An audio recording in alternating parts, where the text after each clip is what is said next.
இன்றைக்கி மார்னிங் 11:00 பார்த்தீங்கன்னா, நல்ல நேரம் இருந்துச்சு. இந்த சமயத்தில வந்து புனர்பூஜை பண்ணலாம் அப்படின்ட்டு அதுக்கு தான் ரெடி பண்ணிட்டு இருந்தேன்.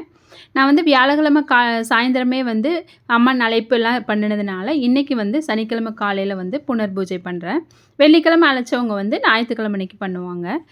இன்றைக்கி பிரசாதத்துக்கு அவல் தான் ரெடி பண்ணியிருந்தேன். அவல் பிரசாதமெல்லாம் ரெடி பண்ணி வச்சுட்டு, விளக்கேத்திட்டு, அதுக்கப்புறமா சாம்பிராணி போட்டு ஊதுபத்தி காட்டி, கடைசியா வந்து கற்பூரம் காட்டி, இன்றைக்கி வந்து நல்லபடியா வந்து இந்த வருஷத்தோட வரலட்சுமி பூஜைய வந்து பண்ணி முடிச்சாச்சு.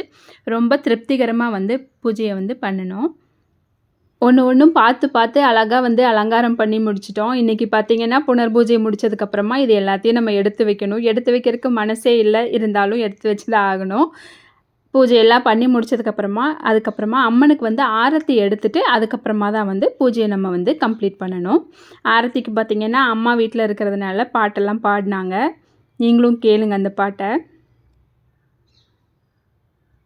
வடிவுள்ள சீதைக்கு உச்சையில் கும்பஸ்தனம் உமையவர்க்கு காலாலவில் தடுத்து கனக சபை மீதில் சென்று கனகியை மாலையிட ஸ்ரீராமர் பிறந்தார்.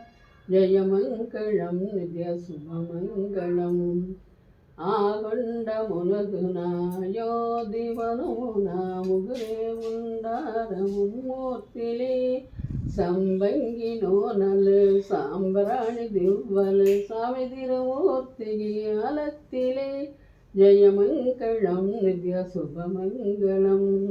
ஆரத்தி எடுத்து முடிச்சதுக்கப்புறமா, அந்த திரிய வந்து நம்ம செந்தண்ணி கலக்கியிருக்கோம் இல்லையா, அதில அப்படியே நல்லா டிப் பண்ணிட்டு, இந்த சிகப்பு தண்ணிய தொட்டு வந்து அம்மனுக்கு வந்து நம்ம பொட்டு வைக்கணும். அவ்வளோதான் வந்து நிறைய பேர் வந்திருப்பாங்க. அம்மனுக்கு வந்து திருஷ்டி படாம இருக்கணும் அப்படிங்கிறக்காக இந்த ப்ராசஸ் வந்து பண்ணணும்னு சொல்லியிருக்காங்க. அவ்வளோதான். இந்த நம்ம ஆரத்திய எடுத்துட்டு போய் நம்ம வெளியில வந்து வாசல்ல ஊத்திரணும். இந்த வருஷம் வரலட்சுமி பூஜை நல்லபடியா பண்ணி முடிச்சாச்சு. இனி நெக்ஸ்ட் வீடியோல பார்ப்போம்.